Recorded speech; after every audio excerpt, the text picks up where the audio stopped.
Ғалымдарымыз айтады, амал дәптері ең бірінші берілетін ол Омар радиаллаху анхуға дейді.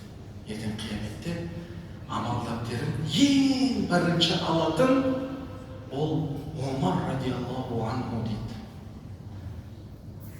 Лайықты ма ол кісі? Лайықты. Бірақ жанында тұрған періштелерден сұрайды. Айна Абу Бакр? Айна Абу Бакр? Абу Бакр радиаллаху қайда бұл кісі дейді. Ол кісіні көріп тұрған жоқпын ғой дейді. Сонда періштелер былай деп айтады. Хайхатта, хайхатта, заффатхул малаика иля джанна дейді. Неткен алыс Абу Бакр радиаллаху. Періштелер оны жәннатқа алып деп айтады. Ел жұрт Алла Тағаланың құзырында тұрған уақытта, есеп қисап беріп жатқан уақытта амал дәптерін күтеді екен. Құранда келеді, я? Кімдің амал дәптері оң жағынан берілсе жәннатқа, сол жағынан артынан берілетін болса, оны барар жерде белгіледі деген. Сонда Абу Бакр радиаллаху анху, Алла ол кісіден разы болсын, еш қисапсыз, есепсіз періштелер жәннатқа кеткен екен. Не үшін? Қысқа да нұсқа дүниеде жақсылық жасаудан ең бірінші Алла болған сахабалардың бірі болсын. Бірақ ғалымдарымыз айтады, ең бірінші амал дәптерін оң жағынан алатын ол Омар радиаллаху анху деп айтады.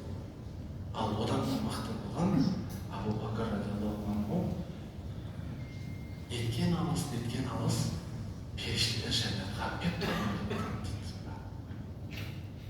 Сол үшін Омар радиаллаху анху тірі кезінде айтқан Абу Бакрға, мен сенің жақсылық жарысудан еш ұзамадым деп айтады. Неге?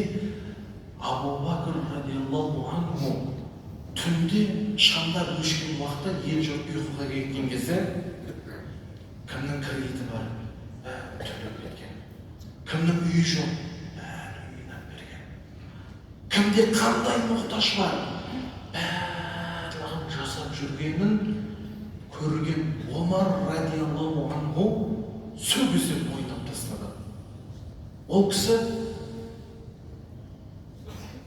мына бір қап оның нанын ел жұрт жесін, ашқап жатқандар бар ғой деген кезде сол ауылды, сол бүкіл қаланы барлығын өтеп кеткен жатып кет баратқан көрген кезде көзіне жасаған Омар радиаллаху анху.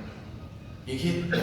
Мен жақсылық жарысудан Абу Бакр радиаллаху анхудан артта қалдым деп, анау қызығушылықпен жылап қалған, білесің бе? Қызығушылықпен жете алмадым әттең-ай деген ғой ол кісіге.